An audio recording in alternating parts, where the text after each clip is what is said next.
Welcome. My name is Baylor Rice. I am one of the pharmacists and owner here at South River Compounding Pharmacy. So I'd like to welcome you to our webinar today on optimal hormonal balance for both men and women. So I would like to remind everybody we are recording these as this will be up on our YouTube channel probably later today, tomorrow.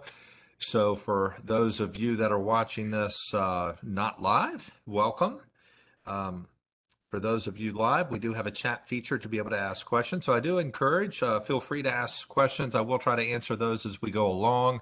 And certainly if we start getting bogged down, then I'll kind of push them to the end just a little bit if needed. But otherwise, feel free to ask questions in there and we'll keep it as interactive as we can. So with that, we're going to go ahead and get started this afternoon.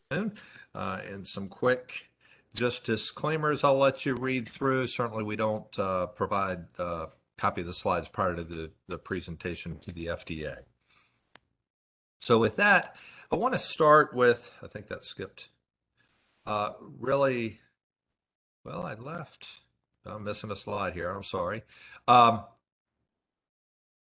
Really a little bit about South River, and I'm sorry, that's the slide we're missing a little bit for those that are new today. We opened in May of 1998, my wife and I, really with a focus on helping each individual patient one at a time. So it's kind of been a natural progression for me, quite honestly, and the fact that really kind of started working with bioidentical hormones and learning what an impact that has on patients' lives.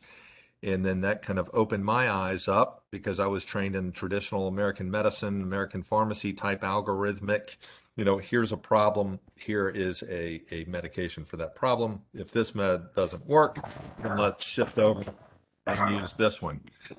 So with that aspect, from that aspect, really it opened up my eyes very quickly to what a difference natural can do. And then that led to training and education in natural medicine, vitamins, minerals, herbals, homeopathy, functional medicine. So looking at the body as a functioning unit.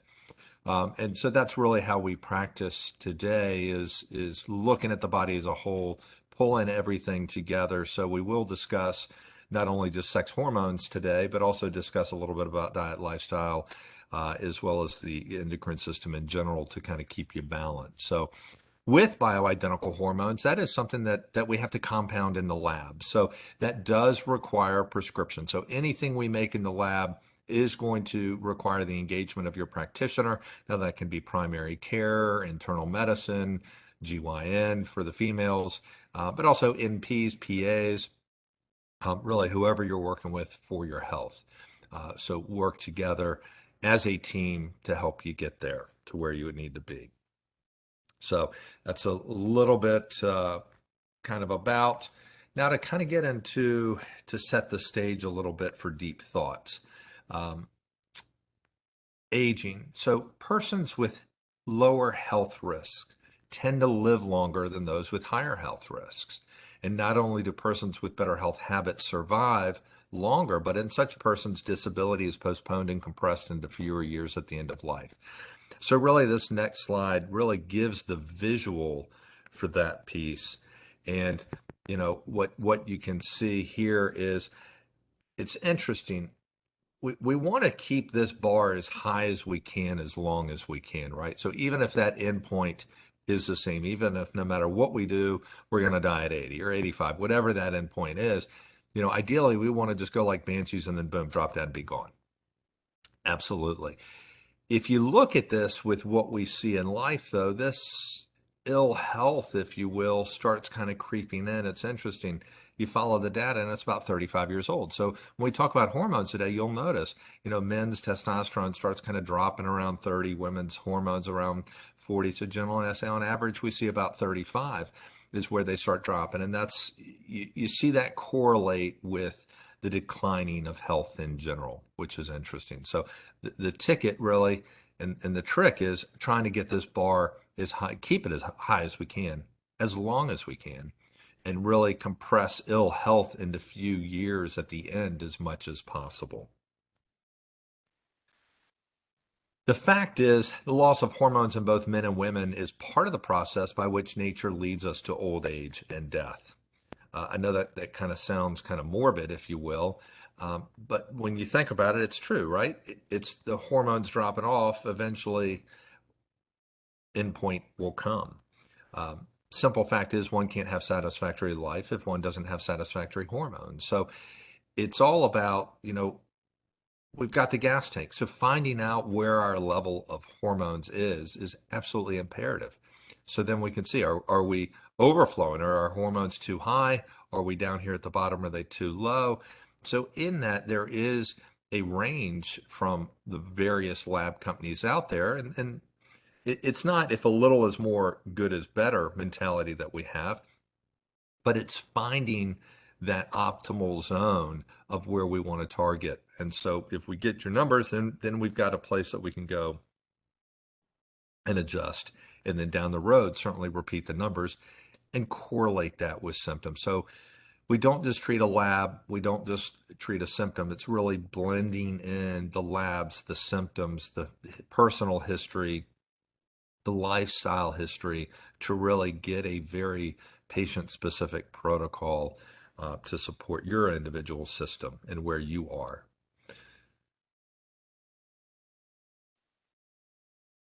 So menopause, what is it? Really, it's the permanent cessation of your cycle of menstruation. So by most definitions, that's going to be 12 straight months without a period, without certainly other causes. Then, okay, congratulations, you're in menopause, right? For us guys, we don't have that piece. We don't have that monthly bleeding to really correlate with our health and what's going on. Now, that can be kind of a good thing and kind of a bad thing, right? Many women on here today may say, you can have my period. So with women, it's kind of ingrained in you since really probably 10, 12, early teens, you're going to get a monthly cycle. It should be regular.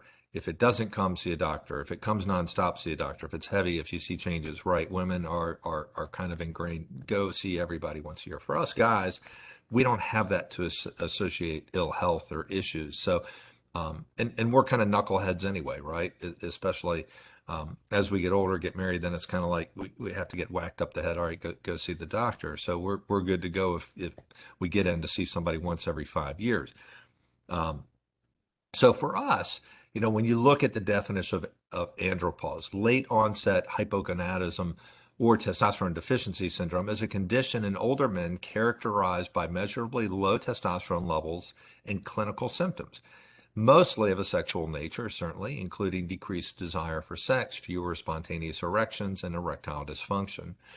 It is the result of this gradual drop of testosterone, which is a steady decline typically in testosterone at levels of about 1% per year, can happen.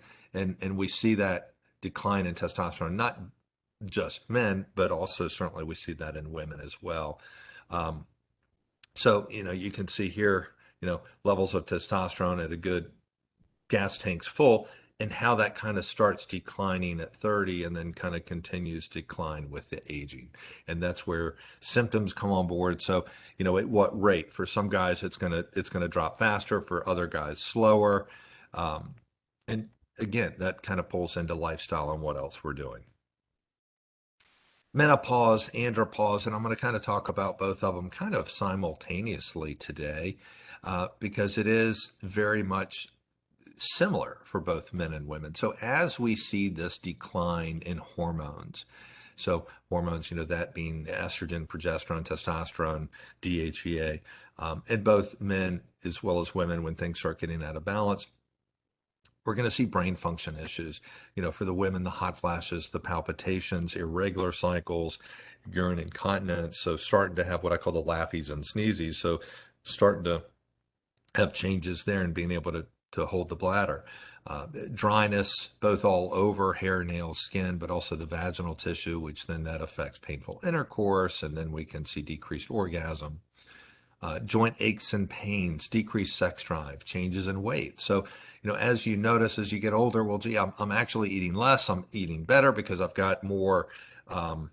If you compare as we get older, our means to versus, when we were in college and kind of living hand to mouth, that, now you've got money to buy organic, you've got money for better, higher quality food, but yet still not able to lose the weight, eating less, eating better, eating cleaner, but yet the weight's still coming on, right? Where does that come on?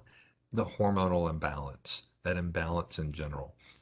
Night sweats, sleep issues, mood swings, depression, headaches, the focus, the concentration, the decreased drive, not just sexual desire, but drive in general, more apathy coming on. Muscle loss, changes with muscle tone. And then, of course, with men, mild to moderate erectile dysfunction. And women, we see that with decreased orgasm. And then, of course, bone changes for both men and women. Again, I want to remind the guys on here, we're just as susceptible to osteoporosis as the females. It's just thought of more as a female issue. Females are more likely to see their practitioner. They're more likely to do something. They're more likely to get testing, right? So with most women, generally they're going to get their first bone mineral density test at 50. For us guys, it's generally much later and after an issue. The thing for us is they're more proactive. Females are more proactive. For us guys, we tend to be more reactive. So then, you have an issue, have a break or fall, and then all of a sudden, wow, you've got osteoporosis. So it's not with the women. Many times that's called with osteopenia, so the beginning phases. So the earlier we catch that, the better. So again, I advocate for the guys, also for the women on here, certainly get your bones tested, see where you are. Let's see if we need to adjust. So our hormones, I touched on this just a little bit. So certainly estrogens, there's many different estrogens. The three main estrogens are estrone, estradiol, estriol, progesterone, testosterone, DHEA, which stands for dehydroepiandrosterone, pregnenolone, and androstenedione. Now, you can get some progesterone cream at low dose over the counter. We can get DHEA as well as pregnenolone over the counter. The only one out of those that I really kind of will back up without necessarily a lab is for females, progesterone. For guys, sometimes some pregnenolone as we get older. But with DHEA, really, we need to see a number. Let's see where that is before you just say, well, I have got decreased energy, decreased vitality, therefore I must have decreased DHEA. No, it's far more complex than that. You don't just go and fill your gas tank up in your vehicle just because you feel like it's low in fuel. You look at the gas gauge. Why not do the same for your own body?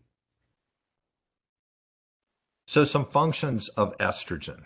So estrogen, certainly they are hormones, they're messengers in the body. They play a role with reproduction, certainly bone health and resorption of the nutrients in the bones, hardening of the arteries, helping protect from colon cancer, helping protect from Alzheimer's and dementia, sexual interest, helping with the neurotransmitters in the brain, right? Metabolic rate, insulin sensitivity, thermoregulation, helping against muscle damage, maintaining muscle, sleep, reducing the risk of cataracts, helping with elasticity. Estrogen's responsible for collagen formation, right? So why do we see more fine lines and wrinkles as you get older? Decreased estrogen, decreased collagen, decreased hydration. Collagen's going to pull water into the skin. So that's why we see more fine lines and wrinkles. That's why we have more vaginal dryness, painful intercourse. Don't have that collagen pulling in the hydration to helping with that. Estrogen can help with dilation of the small arteries, help with blood flow, decreases LDL and prevents its oxidation, helping with fine motor skills, help with nerve growth factor. So an awful lot. It's more than just hot flashes and night sweats. And also for us guys, what we have to worry with as we get older, males, we tend to take that testosterone and either convert it into dihydrotestosterone, DHT, or into estradiol. So as we age, we tend to decrease our testosterone, but increase our estrogen. Okay. So for us, that's a bad thing if our estrogen gets too high. We don't want it too high. We also don't want it too low. It's a balance. So certainly low estrogen symptoms, easy for the women, right? The hot flashes and night sweats, vaginal dryness, hair, nails, skin changes, decreased orgasm, urinary leakage, lack of focus, concentration, memory. For women, there's nothing better for the brain than estrogen. For us guys, testosterone is stronger in that arena. Progesterone, number one, I think it's important to understand estrogen is the balancing hormone. It's going to balance the estrogen. Progesterone helps with rebuilding of the bone. It helps with osteoblast formation, helps with fluid balances, helps with metabolic rate, serves natural progesterone. This is what I'm talking about, not just synthetic, or not synthetic at all, really. Natural progesterone serves as a natural diuretic. Synthetic progestin actually holds on to fluids. Natural antidepressant, anti-inflammatory, again, does an awful lot. I refer to it as the happy hormone, so it has that calming effect. We tend to dose it at bedtime. Why? Because it can help with sleep. If it can help calm, then let's dose it at bedtime so we can capitalize that and help them with a good night's sleep. Right? It does help with thyroid function, can help a little bit with libido, oxygenation, part of that conversion of estrone, and then also helping with immunity, helping to also serve with neuroprotective and promoting with myelination. So traumatic brain injury, right? Multiple sclerosis, very important for those folks to make sure we have a good level of progesterone. As I stated, progesterone helps balance the estrogen. There is data showing that its natural progesterone is protective of the breast tissue. So it helps to balance that impact on the breast tissue. Symptoms, we can kind of take some of what I just said and kind of reverse it, right? Anxiety, irritability, depression, sleep, sugar carb cravings, bloating, breast tenderness, headaches, sleep difficulties, trouble losing weight. It is going to be responsible for part of that cycle regularity piece, right? Some disease states we see very common when we have low progesterone in women: infertility, endometriosis, fibroids. Generally, those are a low progesterone issue slash really kind of an estrogen progesterone out of balance. So what we'd call as estrogen dominance. Little cartoon. That's odd. This bottle of Viagra was full 2 days ago. And you got the kitty cat tails erect there. To really kind of bring in some levity on sexual dysfunction. The one thing that Viagra has done, that's a branded product by Pfizer that makes the pill for erectile dysfunction, one of the pills. That's gotten it more okay for us guys to ask to do something, to be more proactive. But ultimately, what that's doing is hitting an individual symptom, an issue, not really going to the root cause of hormonal imbalance or blood pressure issues, cardiovascular issues, really just kind of treating a symptom. So when we look at sexual dysfunction, certainly for women, you can see about 43% stating they're having some sort of sexual dysfunction, about 31% of men. Again, I think men are underpinning that a little bit. I'd probably say that's as high, if not higher, than women for overall. To kind of bring that down a little bit, lack of interest in sex, we'll see anywhere from about 27 to 32%, unable to achieve orgasm, about a quarter, painful intercourse, 8 to 21%, sex just not pleasurable, again, close to about a quarter. Not good, right? And especially when we can do something about it. There's things that we can do. Functions of testosterone, okay? And this kind of spills over for both men, certainly men, absolutely, but also spills over for women. Enhanced sense of well-being, helping with libido, energy production, muscle tone, and strength. So this I want to do it aside for both men and women. Some people just have the wrong mindset or a wrong impression of testosterone. Some people think, okay, well, it's going to make me look like those bodybuilders that are huge and have no neck. Um, no, those guys are doing something funny. That's not physiologically appropriate. Okay. So when we're talking about testosterone for both men and women, physiologically appropriate levels, that's going to help with toning. That is going to help with strength and endurance, but it's not going to all of a sudden give you these huge, big biceps, not when done appropriately. Helping with basal metabolic rate, lean muscle mass, helping to decrease abdominal fat, slowing osteoporosis, helping to lower cholesterol and LDL, helping with diastolic blood pressure, and also improving insulin resistance.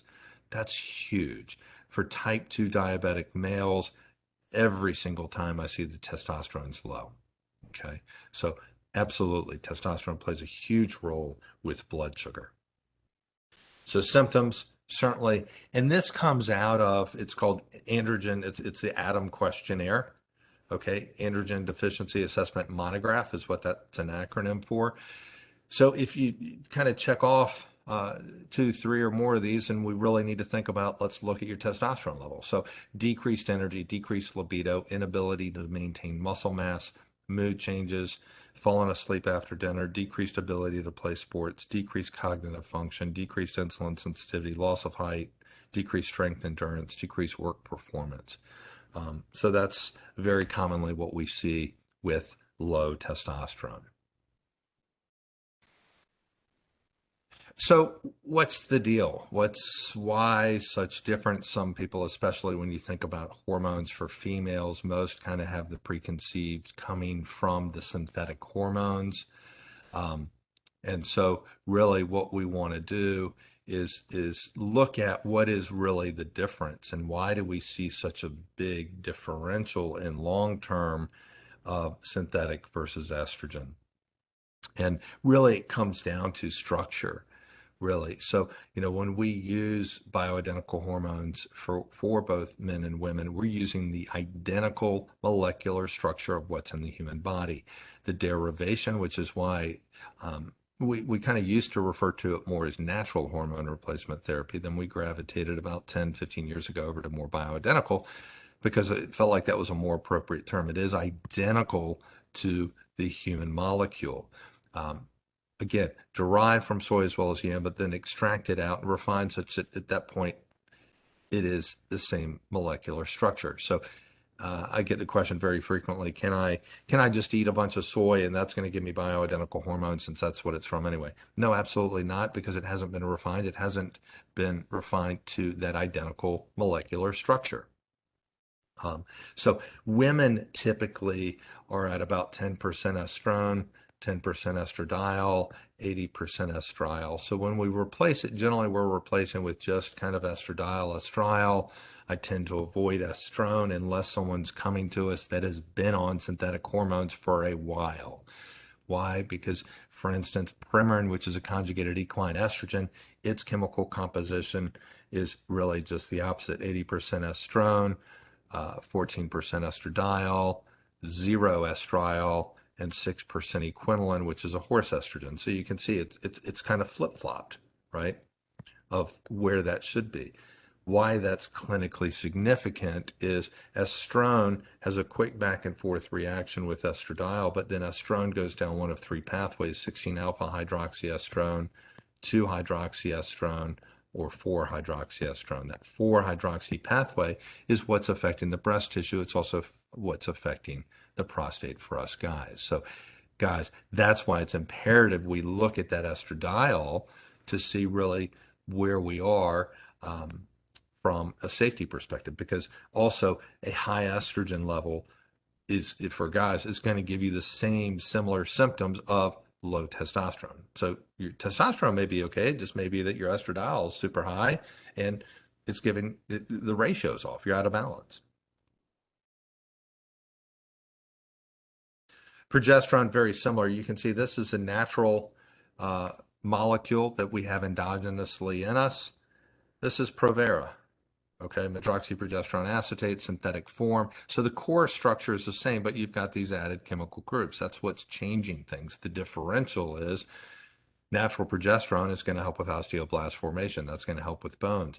It doesn't negate the cardiovascular benefit of the estrogen. Medroxyprogesterone does. Natural progesterone serves as a natural diuretic. Medroxyprogesterone is going to hold on to fluid. So typically you're going to see more weight gain, more fluid retention. Natural progesterone data showing that that's protective of the breast tissue. Medroxyprogesterone acetate has been shown to increase the risk for breast cancer. So big differential whether we're talking synthetic or bioidentical. What's the primary purpose of a progestin slash progesterone? It's if a woman has an intact uterus, it's to balance the impact of the estrogen so you don't have endometrial buildup leading to endometrial cancer. So if a woman has an intact uterus and she's given estrogen, and you need a progestin to balance that. However, even if a woman's had a hysterectomy, I still use natural progesterone because you still have receptors head to toe. Why do we use it? For all the positive reasons I just stated. It's going to help balance the estrogen. You still have receptors. It's going to help with the bones. It's going to help with the breast. Positive long term. Most hormone replacement is not a replacement, but it is a substitute. So the concept is you've got and had natural hormones in your system the whole life. As your levels get low, why switch? Why go on synthetics at that point? Let's find out what your levels are, right? And just get them balanced, get them up to where they need to be. For women, of course, there's are some other things we've got to kind of factor in. Are you still cycling? Where are you at historically? How have your cycles been? This typically is showing estrogen kind of spikes up mid-month and then kind of falls back. Progesterone's low during the first half of the month and then second half kind of spikes up. So there is kind of an ebb and flow of hormones. So depending where a woman is in the transition of perimenopause, menopause, postmenopause is kind of depending on how we dose and how we do the hormones. So benefits, well, I think by now you can probably take a lot of the positive aspects that I've already gone over and kind of coalesce those all together. So basically, we're trying to replenish the body's natural hormone balance, trying to help with symptoms, while also long term, what do we want to be thinking about? Helping to give cardiovascular protection. That is outside of COVID. Right now, that has been the number one killer for men and women in the US. So anything we can do to help give some cardiovascular protection, helping with bones, helping with certainly sleep in general, and then of course, brain, right? And for so many people, it is, hey, Baylor, I can't put my finger on it, but I just don't feel normal. It's getting back to that state of normalcy. And unfortunately, I'll see patients very frequently that really don't know what normal feels like. Their hormones have been off since they were a teenager and haven't ever really been balanced properly. So to me, that's exciting. So when to begin hormone replacement therapy is, looking at the levels. Are we outside of that healthy target range? Quality of life, severity of symptoms, what's family history like, what's personal history, what's lifestyle. So I really like to factor all of that in for each patient, kind of balancing that out. Some people will go through menopause and for women, had a period every single day, like clockwork, and then boom, just stop, no symptoms, but yet they've got high family history of cardiovascular disease and osteoporosis or Alzheimer's and dementia. So, doing therapy not necessarily for symptoms, but because of family history piece, for the protective piece. Different treatment options, certainly capsules, transdermal creams, gels, sublingual. We do an awful lot, probably most popular creams and gels, and then sublingual troches. So both of those are bypassing that GI degradation. So the gut breaking things down, you lose part of that dose with that. And then also bypassing what's called the first pass effect of the liver. So creams, gels, sublingual work very well for that. So women, we do a lot of the estrogen topically. As far as progesterone, if you're just doing progesterone, then that's where we'll pull in the capsules. Progesterone orally, it does hit the GABA receptors a little bit better, so it can help with anxiety, can help with sleep a little bit better orally that way. So again, it's individualized. Where are you at? What's going to be best for where you are? For guys, topical or sublingual is generally what we're doing for the testosterone. Okay. And again, we compound everything right there in the office. You may be thinking, well, what's a troche? Uh, picture two of the different molds that we use. So it's a little thing. It's about a gram in size, about 1 ml, if you will, in volume. And you just dissolve it underneath your tongue or in the side of your cheek, and that's going to give you that sublingual absorption. For the creams, we put them in typically things called, these are called Toppy Clicks, Unidose. It's another one that we use. So each click delivers, or each turn of the style delivers 1/4 ml. So we'll go anywhere from 1 to 4 clicks at a time to achieve the proper dose. So very accurate way of dispensing the creams and gels. We're very accurate in our lab. We send things off for third-party analysis. We are buttoned down on that piece, so I want you to be able to get an accurate dosing at home. Monitoring. Baylor, you've mentioned labs, and so how do I do that? What do I have drawn? So for women and men, both, we can look at sex hormones either with blood or saliva. Baylor, what's better? Really, I look at both. I look at both all day long. Part of the first conversation comes to, well, do you have a practitioner that will order the blood work? If you have your practitioner order it, code it properly, then a lot of times you can get it covered by your insurance. So then let's look at blood. If you are one of those that, I can't ever get my doc to draw the right stuff, or Baylor, I've got a high deductible plan and blood works is going to be too expensive, then saliva is going to save you some money. Absolutely. So for women, testosterone, total estrogen, progesterone, sex hormone binding globulin, DHEA sulfate, vitamin D if it hasn't been recent, cholesterol if it's not recent. If you're still kind of cycling or pseudocycling, FSH, LH. Okay, so that can tell me the feedback loops between the pituitary and hypothalamus. For men, similar, total and free testosterone, estradiol, DHEA sulfate, PSA if not recent. And a singular side note for us guys.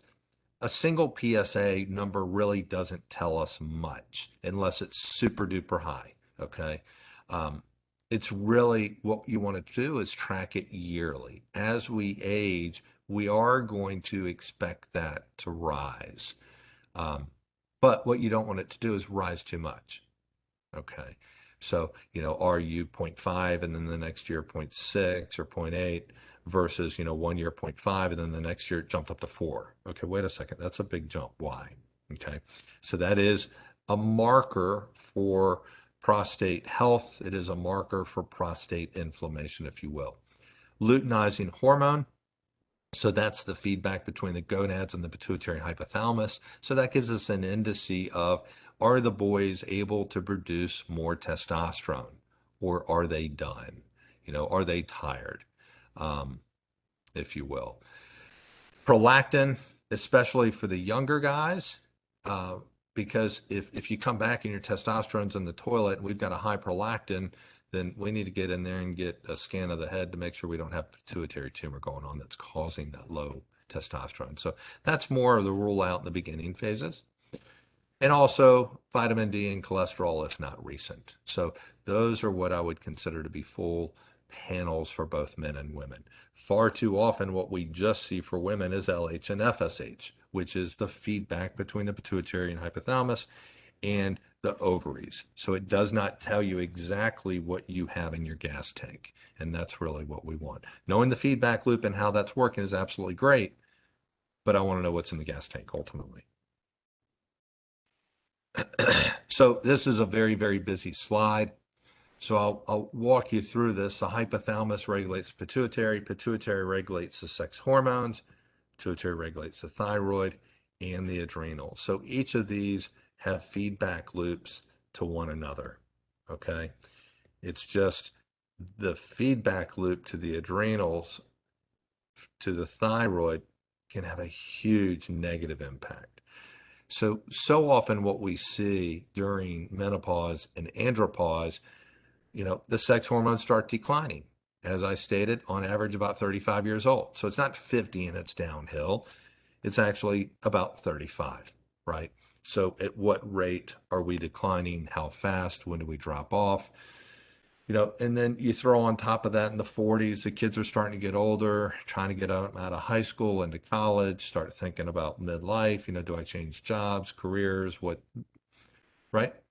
Sandwich generation, take care of your kids, take care of your parents, lots of stress. So that puts a huge negative feedback loop here. So that's why ultimately I try to keep balance in this whole um, plane there. So, what are some adrenal symptoms? So, crashing mid afternoon, decreased energy, fatigue, craving salty foods, sugars and carbs, decreased libido, decreased focus, concentration, wounds healing slowly, sleep being off, circles under eyes, immune issues. So, if you're checking those off, well, I've got this, I've got that, or, generally on our patient intake forms, I have it kind of broken down, absent, mild, moderate, and severe. So if you're over here checking several of these severe, you know, we need to be thinking about absolutely the adrenal, or you got a bunch of them just checked off, even if they're mild. Yeah, let's think about the adrenals. And you may be thinking, can we look at that more in depthly? Certainly, yes, we can. DHEA, dehydroepiandrosterone, is one of the hormones secreted by the adrenals. And as stated on previous slide, that's one of the levels we want to see. The other thing we can look at if needed, so if you're out here in this area or have a bunch or really have had high stress for a long time and or have chronic autoimmune issues, then at that point, yeah, let's look at cortisol. Cortisol is another hormone secreted by the adrenals. And saliva, so salivary, spitting in some tubes, is really what's going to work best. I want to look at it before breakfast, lunch, before dinner, before bedtime. So there should be this diurnal pattern of cortisol. So looking at it with blood is pretty ineffective because that would just be a single point in time. The good news is there's lots of different things that we can do to support the adrenal glands. So I use a lot of herbal adaptogenic formulas. My two favorite are cortisol support and adrenal support. They do differ mildly. This one, kind of more, I hate to say more adaptogenic, really more calming if you've got anxiety, stress, feeling overwhelmed, if energy's really in the toilet, and then still having some other adrenal symptoms, then I'll go to adrenal support. Both of these are one twice a day. So one at breakfast, one at lunch. CBD, huge fan of CBD, helps with stress, anxiety, sleep. Lots of other things that we can use for adrenals. I'm not going to go through each one of those formulas, but just to let you know, depending where somebody is how I'll kind of shift that up. Cortisol Synergy is a licorice formulation that I really only use if I have cortisol labs, because that will increase cortisol, that will add gas to the gas tank. So, as I stated, these are adaptogenic formulas. It's not going to make it too high or make it too low. It's going to help the adrenals function more appropriately and help bring some balance to the adrenals. Whereas cortisol support, really we use, when we look at those levels and that cortisol is low and we want to pull it up. L-theanine is an amino acid, and I'll use that in combination with any of the above. It's derived from the green tea leaf. It does an amazing job of balancing the norepinephrine and epinephrine. So balance to that parasympathetic, sympathetic nervous system. So, great descriptor, feeling overwhelmed and feel like it just kind of helps pull the weight off the shoulders. You pull the weight off the shoulders, it can help with the focus on the task at hand. One capsule, generally I'll use 200 milligrams at a dose. We've got those in 200 milligrams. I've also got them in 100 milligrams. So if you're a smaller frame and or pediatrics, I use them in pediatrics very frequently. So 200 milligrams anywhere from 1 to 4 times per day. Okay. Most of the time, dosing 2 to 3 times probably is where most of my patients fall in.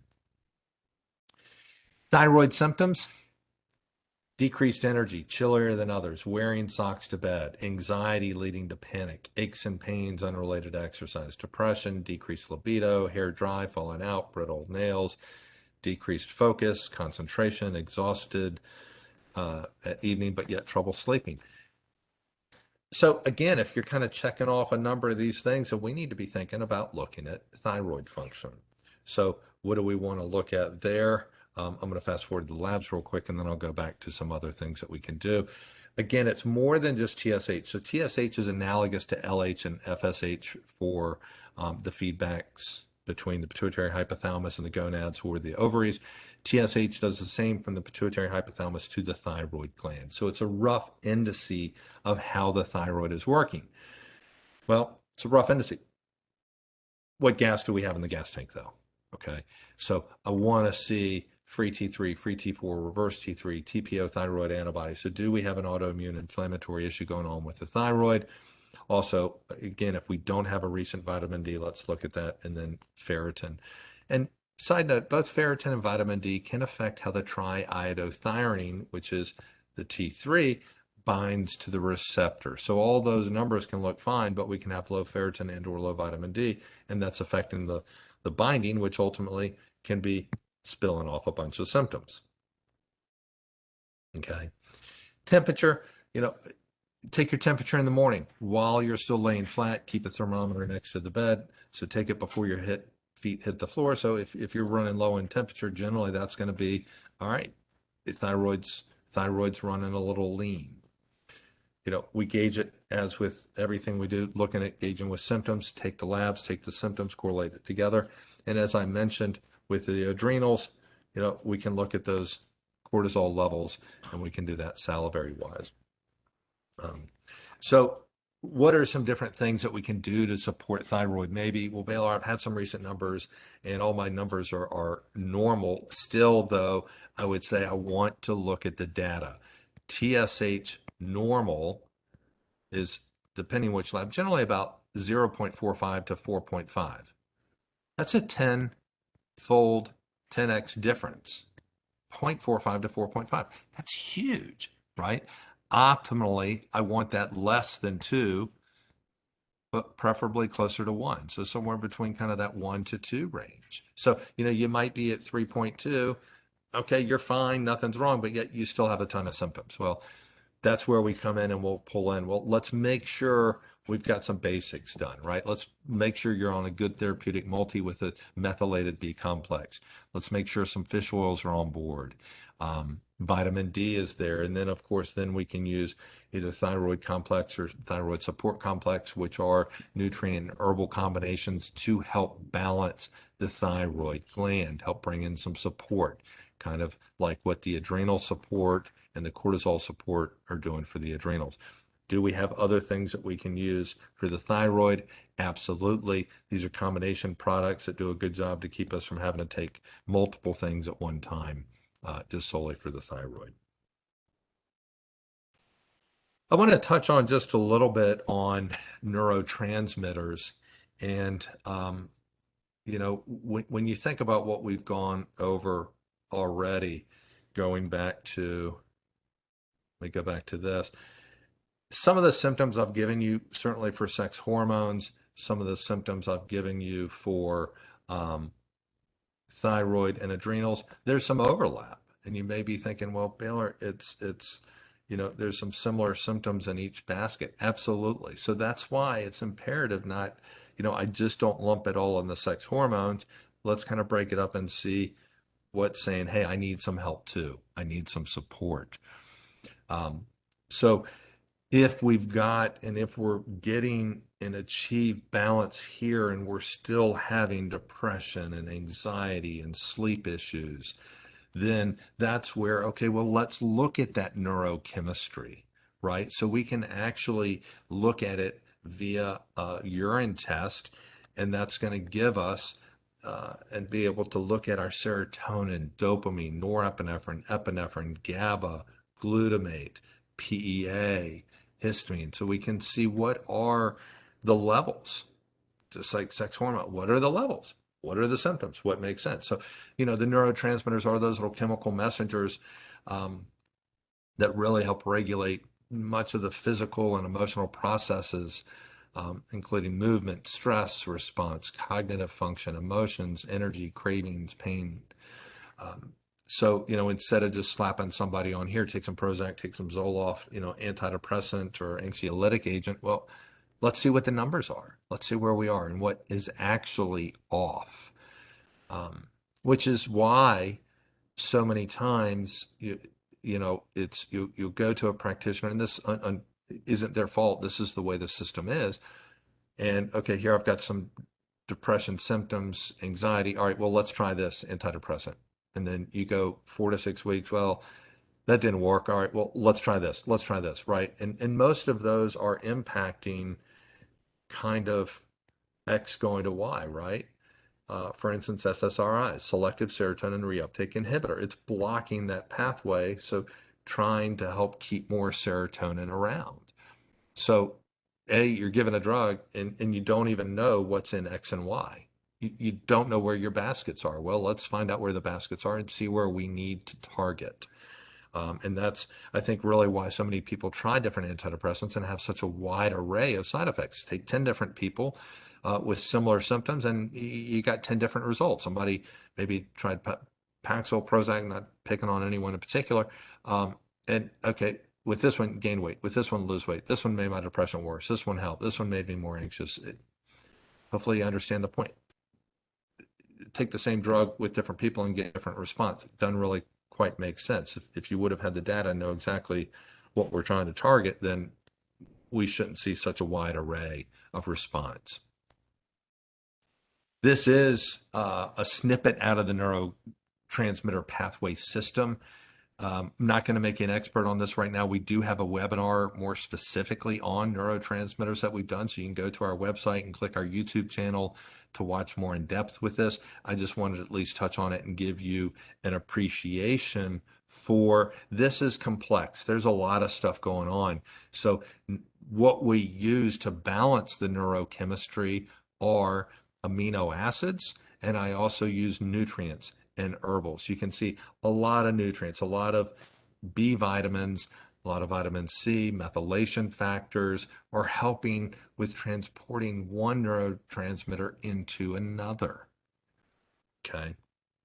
So we don't try to block, we try to support, right? So lifestyle. What are some of the different things that we can do? Certainly eating more fruits and veggies. Do limit the fruits. Don't just think, okay, fruits are natural, so let me eat 3 servings of fruits a day. Generally, I'm going to tell you 1 to 2 servings a day, maybe 3 if you've got a high level of exercise, okay? Um, Good fats, olive oil, staying away from the hydrogenated oils, avocado, olive oil, um, coconut oil, etc. Increasing the fiber, really, once you hit in the 40s, especially 50, we need about 30 grams plus of fiber per day. Rarely do I see people getting that much fiber. Trying to avoid the salts, limiting the caffeine, excessive sugar, excessive alcohol, limiting the white flour also. Cardio. The data, 300 minutes of cardio a week. You know, 4 months ago, up until 4 months ago, that number was 150, was what the research was showing. Well, they updated that research and found actually, once we hit mid 40s, 50, we really need about 300 minutes of cardio. So what that means is getting that heart rate elevated. Pulling in some weight bearing to help with the bones and help with the muscles, right? Weight bearing is also going to help our bodies produce more testosterone. Daily stretching. We tend to get tighter and tighter as we get older, so please don't forget that stretching. Most people laugh at this, but I've got that in there. Straight, 8 hours straight sleep. Not waking up, going to the bathroom, not, mind racing in the middle of the night. If we got that going on, that's where our adrenals are resetting. folks. That's where we're kind of hitting that reset button, getting ready for the next day. Relax, breathe deep, do the belly breathing, do something relaxing for 20 minutes a day. It doesn't matter to me really what you do, just whatever kind of takes you to that happy Zen place. It is all about balance. Um, Mentioned rest, exercise, genetics. The interesting thing on genetics is here's a tidbit for you. 65% of genetics is modifiable. That is absolutely huge. So that puts you in the driver's seat. So just because you may be genetically encoded for disease does not necessarily mean you're going to get that disease. Okay. So how we take care of ourselves, right? It's balancing all of this. It's helping with the expression of the genetics, right? Do we have supportive relationships? If you've got toxic people in your world, sorry to say, cut them out. Cut it out like a cancer. Okay. Healthy diet. We've all heard you are what you eat. Absolutely so very true. Eating as organic as free range as possible. Hormonal balance. So I didn't just list this sex hormones, but hormonal balance in general, right? The adrenals and thyroid in there as well. Clean environment. Are we eating well and doing everything else, but yet we're using all these synthetic things around the house, or we've got mold in the house, etc. Cleaning up that toxic environment. Quality, being a pharmacist, being trained in natural medicine, functional medicine, really absolute stickler for quality. 80% of the supplements in the market space do not contain what they say they do on the label. Same is true in CBD. So we deal with companies that are registered with the FDA, following good manufacturing practices, doing third-party analysis, that dissolution, disintegration, mass spectroscopy, liquid chromatography. So it is what we want it to be, but then we're also not having in the pesticides, the herbicides, the heavy metals, etc. So we don't want to cause a problem by doing harm. People generally ask, well, if it's a custom-made hormone, is it super duper expensive? Absolutely. The average bioidentical hormone is less than $2 a day. Compare that to a lot of the things that you're already kind of spending money on. Very affordable, and that's without insurance. We do participate with most of the insurers. Some do pay for it, some don't. I will tell you on this, I even had a lady last week that came in on Medicare. So Medicare really isn't paying for a lot of the hormone, even the synthetic stuff like they used to. So she was on a vaginal cream, and it was costing her, normal out of pockets $300. I think her copay was in the $200 range. We're able to make a bioidentical estrogen vaginal cream, either cream or suppositories, for less than $60. And that's not even insurance, that's just cash. So, for those that think, okay, this is super duper expensive, absolutely not. Testosterone for guys, we're able to concentrate that down. Your androgel, your testosterone, your different things like that, that can run anywhere from $350 to $700 a month. Our typical testosterone dose for guys is anywhere from about 85 to 125, depending, again, on the dose. So, very affordable. This is typically what I'll use in our consult. So I do meet with patients one-on-one. We look at labs. We have you fill out about a 6-page questionnaire, and we work up a very patient-specific protocol for you, go through, evaluate, are there any labs? Do we need to get in touch with the doc?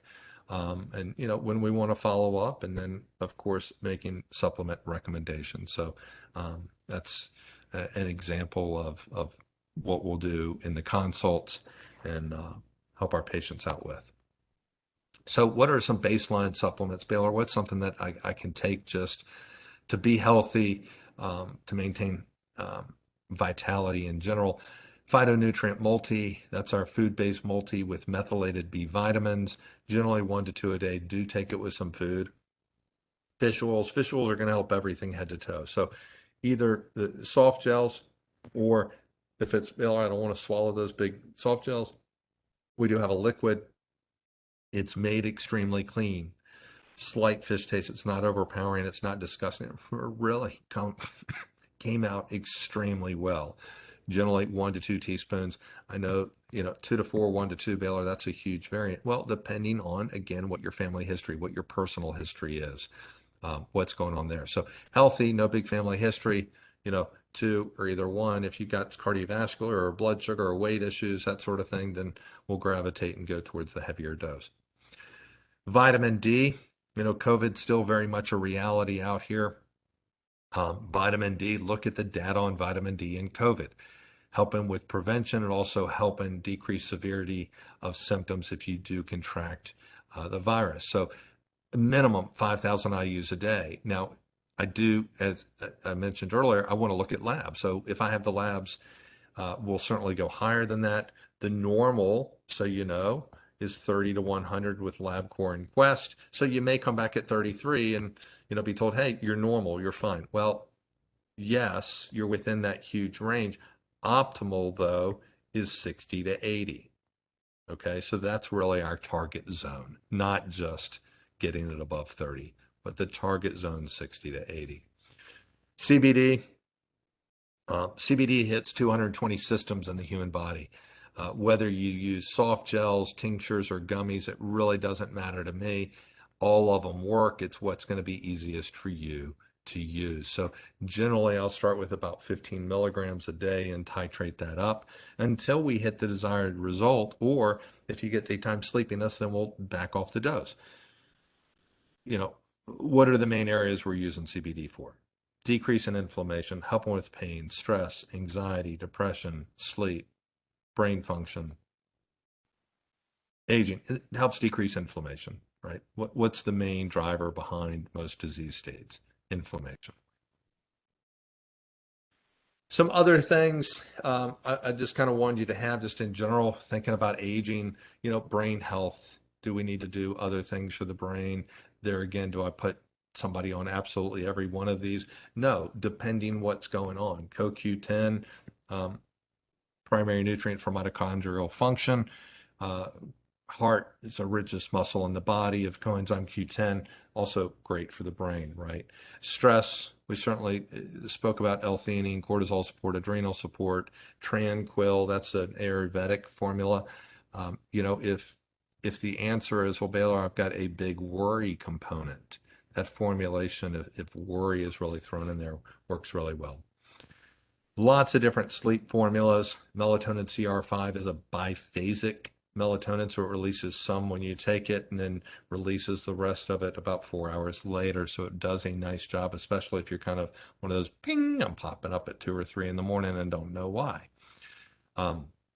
We've got a fantastic CBD. So this is a way to kind of hit 2 birds with 1 stone. 25 milligrams of 5 different cannabinoids, plus an extra 3 of CBN. CBN is going to be a little bit stronger cannabinoid for sleep, and 3 milligrams of melatonin. I tell you, we've got a lot of patients that come back in and keep buying that, and so that it's working. Ultimate sleep formula, 1 to 3. I always tell people start with 1, do that for a few nights. If that doesn't work, then go to 2. If that doesn't work, go to 3. Herbal combination formula does a nice job kind of helping with that mind racing. Gut health, especially if we've got a lot of neurotransmitters issues, certainly we'll look at gut health. Probiotic balance for women. I wanted to put that for the women on the call today. Certainly if you've got a lot of yeast, both vaginal yeast or frequent urinary tract infections, that probiotic balance for women is been aimed at the female for those issues. Joints and inflammation, joint complex, that's a type 2 collagen protein combined with a reduced iso-alpha acid. So it not only helps protect the cartilage, but also helps with inflammation. Does a great job. Typically 1 twice a day. And flavonoid pluses are curcumin, ginger, hops extract, so very potent natural anti-inflammatory. Ultra Inflamex 360 is a medical food, inflammation, and of course, again, CBD. So if you're not doing CBD as baseline, then adding that there. So that kind of hits some other areas for you to kind of be thinking about just overall general health. For today, our webinar special today, but we do something a little bit different. We do have this is specific for the 900 milligram citrus orange Boxley's tincture. By that, get a free 1 ounce salve that's short dated, and I want to say that's about a $70 value on that piece. Salve's fantastic. I'll use it for feeling like I'm getting a migraine or whatever. Put it right on my temples, put it right on where my temporomandibular joint comes in, back of the neck. It does a great job for that, aches and pains, that sort of thing. So having some of the salve around as well as having the tincture helping with overall health is a fantastic combo. Now, guys, you can do this too, but we generally think of women taking care of their faces a little bit more than us guys do. So we're giving away a free CBD, kind of a self-care kit for the females, and men hop right in there too, right? Free Boxley's face mask with the Revive eye serum, CBD eye serum. And for the women on here, if you know of the beauty magnet Bobby Brown, this is her favorite, actually her favorite. How do I word this? Obviously, I'm a guy, right? Beauty product. All right. So what's next? Well, at the bare minimums, what you can do, get started right away, is start on the baseline supplements. That's a couple slides back, right? You can stop in the store. If you're sick, not feeling good, obviously we don't want you to come in. Then you can do curbside pickup, or we can ship. Or if it's not even that you're sick, you just, Baylor, I'm still limiting what I go in my exposure, then certainly curbside pickup, or we can ship. Most of the supplements and that sort of thing we've got on our online store. We are adding to that every single day. We're adding pictures and descriptions all the time. The next thing is have some labs drawn, right? Ideally, where would we want to start looking at the first set of labs? Think about when things started dropping off, right? 35. Well, most of us, and I'm certainly one of those beyond 35 at this point, but I did grab my labs at 35 because I knew then what we wanted to do. So, um, grab some labs, see where those are. We'll look at those. We'll compare those to optimal where that should be for your age group and what's going on. If you've got a lot of stress, a lot of anxiety, sleeplessness, energy's just in the toilet, then maybe we need to look at that adrenal saliva kit, looking at the cortisol. You can call and ask for Allison's our patient care coordinator. You can call and ask for her. She can get you scheduled for a consult. Or you can pop her an email, patientcare@southriverrx.com. Most of those these days we're doing, WebEx, Zoom, phone. We are doing some in person as well if you have been vaccinated and fully vaccinated. And we are still wearing masks in those. So whatever works best for you in that arena. Okay. So questions I'm watching. If you've got any questions, pop those into the chat for us. I would ask that if you don't mind, take the time, give us a review on Google, Facebook, or Yelp. Like us on the variety of media channels. We do different shout outs and different things in the different channels. And again, our YouTube channel, that's where you can go in there and look at all of our different webinars that we've got. If you think we've done something and you don't see it there, give us a call or pop us an email, and chances are it may be kind of behind and we have to send you a link to it. But we've got probably 70-80% of them on there. And again, if you haven't signed up for our email newsletter, do so. I'm never sold the information, nor will I. So with that, I'm looking I'll give it another minute here for questions. I know we've gone over a lot of information pretty quick today, so you're probably kind of saturated a little bit. You should have received a copy of the slides probably about a half an hour or so today before the webinar started. If you want to go back, and Eric will generally send out an email with a link to a copy of this webinar. So if there's something you want to go back on, okay, well, gee, that he went over that fast, I want to go back and hear it again. Certainly, you'll get the link to the webinar as I said, either later today or tomorrow. Question, how long do we keep our records? Was tested years ago. Wonder how they compare now. It depends. If we do archive, we've got a lot of patient charts, 10 plus years. If you're active, then, I've got some charts that go back 25 years.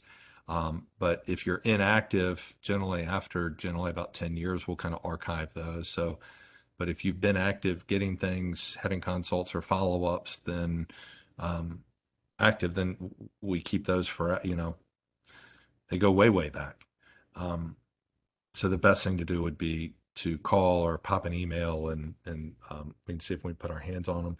If that's something that we did testing, like if you did it with one of our company's Labrics or something like that, if we can't find a hard copy of that, we can always reach out to them and see if they've got a record. But certainly if it was something that your doctor ordered blood-wise, then depending on their record policy, again, we keep hard copies for generally at least 10 years. And then if you're active, just ongoing. All right, guys. And I will ask you if you think we're putting together our 2022 calendar now and thinking about what we want to do. I was hoping to kind of transition some of these over into a podcast type of thing. Format. So we are looking at doing that for 2022. Still having the webinars and hope to at some point go to in-person and webinars. But if you think of any topics you'd like to hear next year, please send those to us. We do consider those. We look at those, and it's nice, if we have several folks send over, wanting to hear the same thing, then that's going to, okay, yeah, we need to look at that and think about that. So we do appreciate your feedback. We do repeat these generally, bioidentical hormones we'll do once a year just because it's always popular and people like to hear the latest, greatest, and I always try to update slides a little bit too as we go along. So with that, I'll bid everybody farewell. Thank you for your attention this afternoon, and we look forward to seeing you soon. Thank you so much. Bye-bye.